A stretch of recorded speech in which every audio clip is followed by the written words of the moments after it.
There is a debate going on between futurists and preterists. The futurists believe that the whole book of Revelation still has to happen. The preterists believe that it already happened in the first century. But I found both views have a big problem. Both views basically deny the millennium reign and the season where Satan is released. In the book of Revelation and the words of Jesus, we see there is an imminence, right? In Revelation 1, things that must happen soon, right? The time is almost here. So why would God wait 2,000 years, let us slumber, and then start the millennium reign? Also the preterist view, if everything already happened in the first century and this is it, I also cannot agree with. So what is the big problem? The big problem is the millennium reign and the season that Satan is released after the millennium reign, before the great white throne judgment. So later in this video I will come to my point and show you some footage, but for now it's important to understand this verse very good, because this is a very important verse. Chapter 20, and I saw an angel come down from heaven, having the key of the bottomless pit and a great chain in his hand. And he laid hold of the dragon, that old serpent, which is the devil and Satan, and bound him for 1,000 years. So when Jesus comes, Satan will be bound for 1,000 years during his millennium reign, and cast him into the bottomless pit, and shut him up, and set a seal upon, that he should deceive the nations no more, till the 1,000 years should be fulfilled. And after that he must be loosed for a little season. I saw thrones. So in his millennium kingdom he saw thrones, and they sat upon them, and judgment was given unto them. And I saw the souls of them that were beheaded for the witness of Jesus, and for the word of God, and which had not worshipped the beast, neither his image, neither had received his mark upon his forehead, or in their hands. And they lived and reigned with Christ for 1,000 years. You might say, hold on, this mark of the beast is now. I'm coming to that, I'm going to explain that. But the rest of the dead lived not again until the 1,000 years were finished. And this is a very strange phrase. This is the first resurrection. What is the context of this? Is it talking about the former verse? Is it the introduction of the next verse? Is the resurrection, the first resurrection of those besides the saints, right? It's about context. But blessed and holy is he that had part in the first resurrection. On such the second death has no power. But they shall be priests of God and of Christ, and shall reign with him 1,000 years. And when the 1,000 years are expired, Satan shall be loosed out of his prison, and shall go out to deceive the nations which are in the four quarters of the earth, Gog and Magog, to gather them together to battle, the number of whom is as the sand of the sea. And verse 11, and I saw a great white throne, and him that sat on it, from whose face the earth and the heaven fled away, and there was found no place for him. So the preterists have a big problem here, because they don't have 1,000-year reign. They even tried to squeeze the 1,000 years into the first century. Also the futurists have a problem, because this kingdom, this physical kingdom, would be imminent. It will come soon. So lately I've been reading the book of Revelation over and over again, and I see clearly that preterists have a point, because the kingdom of Christ, this millennium reign, had to happen and come almost immediately. And it did happen. But I also see that there is a talk about more coming, a millennium reign, the release of Satan, the great white throne judgment. And that did not all happen in the first century. So what is the answer? And I've been praying about it, and I think I'm on to something. You can look up videos about Tartaria, and it is exploding all over the internet, and it is a talk about that something happened in the 1800s. Something happened there. They changed the time, they changed history. The first time I heard it, I thought it was ridiculous, but I looked at many footage and something did happen in the 19th century. And I'm not just talking about buildings that used to be 860 on top, and later they added a 1. Also coins that they changed, right? Added 1,000 years. There is much more going on. So if they changed history, what happened in the 19th century? Could this be the end of the millennium reign and the start of the period, the season where Satan is released? The Bible speaks about the saints would be resurrected, an elect group of people who will rule with Christ, who will sit on his throne. Could these saints be the people that were revered in this beautiful kingdom of God? Let's look at some footage I found in another video. And after this clip I will explain the controversy of Revelation. Tartaria never ceases to captivate the mind of the truth seeker.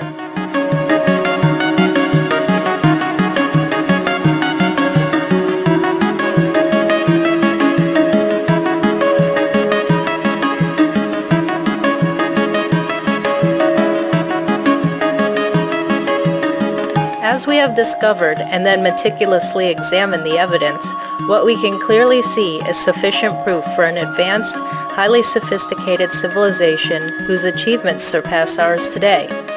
In addition, we have uncovered a large effort to hide the truth of our past, an effort that is so large it is beyond human imagination and can only be understood by taking a personal journey into our fraudulent history.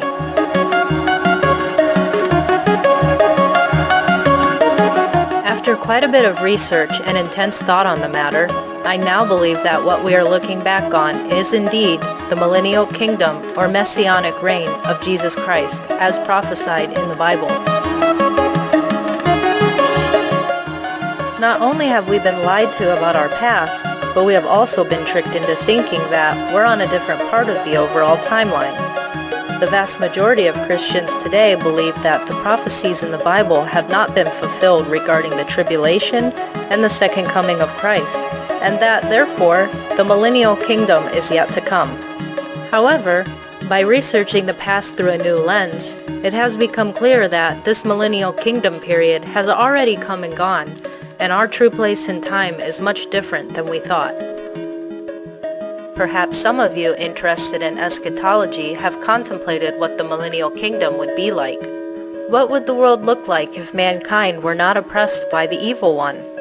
What could we accomplish if we did not have to waste our energy continuously pushing back against forces who only wish to destroy? Now we don't have to leave so much up to our imagination. The millennial kingdom is not our future, it is our past.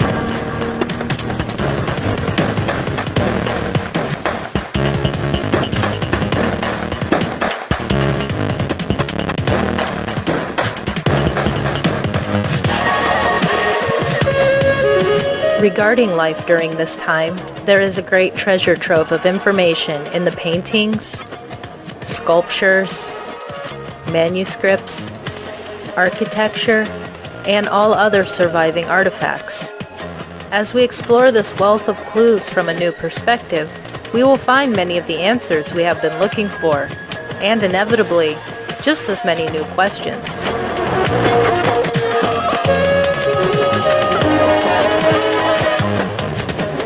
While there are still a great many mysteries surrounding our history, there's only one general theory that provides a solid foundation for making sense of our past. The Old World, or what we have colloquially called Tartaria, was the millennial kingdom prophesied in the Bible. Therefore, it is a prophecy that has long been fulfilled. It was a time when a large group of normal humans, like us, were ruled over by Jesus Christ himself and a select group of people called saints. It was 1,000 years of Christ's rule which extended both spiritually and literally across the entire earth. On this channel, I will provide evidence to substantiate these claims, as well as show how the timeline deception is the key to unraveling many of the mysteries that have long eluded us.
I will leave a link to this channel in the description box because this lady made some really good videos. And we see these videos exploding now, but it is still in a new phase. So I want to add my view on top of this because we still have a problem with Revelation. Did everything already happen, or are there still things yet to happen? So if we compare the old world with the new world, there is no comparison in beauty. It was so beautiful. So what happened? Why are we going downhill so fast? So if the Millennium Kingdom already happened and we're living now in the last days before the great white throne judgment, what about all these predictions in Revelation? Revelation is even talking about the sun being darkened and the moon don't give off its light. What does it mean? Are we still looking up to see if the sun literally will be darkened? Well, we have to understand the Old Testament language because Isaiah used the same language as a warning for the invasion of Babylon. Isaiah 13:9. Behold, the day of the Lord cometh, cruel both with wrath and fierce anger, to lay the land desolate, and he shall destroy the sinners thereof out of it. For the stars of heaven and the constellations thereof shall not give their light. The sun shall be darkened in his going forth, and the moon shall not cause her light to shine. Also Ezekiel used the same language to give a warning about something that would happen in the time of Ezekiel. Ezekiel 32. I will also water with thy blood the land wherein thou swimmest, even to the mountains, and the rivers shall be full of thee. And when it shall put thee out, I will cover the heaven, I will make the stars thereof dark. I will cover the sun with a cloud, and the moon shall not give her light. All the bright lights of heaven will I make dark over thee, and set darkness upon thy land, said the Lord Jehovah. So all this apocalyptic language, this metaphorically language, was already used and is also used in Revelation to describe something that would happen in the first century. And it did happen. Jerusalem was destroyed, and also the Roman Empire as it was destroyed. But did it really take a few centuries like they tell us in history, or was this something that was fulfilled in the first century and after that the millennium reign was installed? So if all these things already happened in the first century, how come that all the signs we live in now seem so similar to these things written in Revelation? First you must understand Satan. What is Satan? Satan means the adversary. And we see that the adversary was there from the very beginning of the scriptures. And it is translated in Babylon. We read in Isaiah that the king of Babylon fell. Later there was a new empire called Babylon, which took the Judeans away. And we even see that this Babylonian philosophy was still in the Jewish believers in the first century when Jesus came. So what is Babylon? What is Satan? Satan, or Babylon, is the one who want to exalt themselves about God, his law and his people. It has always been fighting God. In the first century, Judea was basically an Edomite dynasty ruled by the Pharisees who had Babylonian philosophy, and all this was destroyed. This rulership was destroyed. Now it was time for the kingdom of Christ. And we see that these Jews basically were vagabonds on the earth, and they had no real influence anymore because now the kingdom was installed and many people flourished, right? But according to this Tartaria narrative now, something changed in the 1800s. And isn't it a coincidence that in the 1800s the Rothschilds came up? These Jewish Babylonian believers came up. These Jewish philosophies came up again. And they have been deceiving this world for the last 200 years, creating wars, putting the whole world in bondage of usury. Isn't that a coincidence? Satan uses a people, the children of that wicked one. And Satan was released after the Millennium Kingdom and is now deceiving the nations. That's why the things that are happening now are so similar to what happened in the first century, because Satan uses his same devices. He is released and he wants to bring back Babylon again. Babylon, what you see now, Babylon, Marxism, communism, bondage, destruction, wars, all these are Satan's devices, and we see it we see it happening right now, right in front of our eyes. The mark of the beast, if that was in the first century, who says Satan won't create a same device now that you cannot sell or buy? Look at Revelation 18:3. For all nations have drunk of the wine of the wrath of her fornication, and the kings of the earth have committed fornication with her, and the merchants of the earth are waxed rich through the abundance of her delicacies. Look at the world leaders. Look at our merchants. Look at our big companies. Who are they serving? Nothing changed.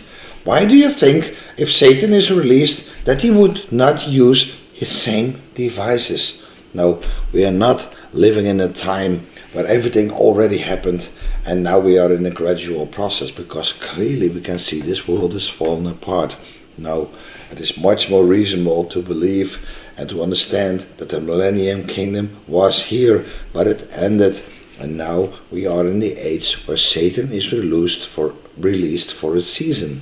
So we are nearing the time of the great white throne judgment, where everybody is going to be judged according to their deeds. So the tribulation that led to the Millennium Kingdom happened in the first century, but not the entire book of Revelation happened, because Satan had to be released after 1,000 years. That's where we are now, and we still have to go to the great white throne judgment. What will that great white throne judgment be like? There will be judgment, and those who have done well will be able to enter the city. The rest will be in the outer courts, which is called the lake of fire. So I'll make a video about the lake of fire in more detail, but one promise is still to be fulfilled, and it is that Jesus will draw all men unto himself. But it will be another video. But for now, I would encourage you to look up some Tartarian videos. Many of them think that Tartarian was a totally different people, but no, these were the lost tribes. The gospel went to them, and they set up this beautiful kingdom, and they even went into other places in the world. That's why you see all over the world the same kinds of buildings, the same structures, the same style of building, right? But the majority of these buildings and cities were in Europe and later America. So I hope this clarifies some things. There are still many questions I have. I'm still looking into this, but I think for now, bit by bit, everything starts to fit. God bless.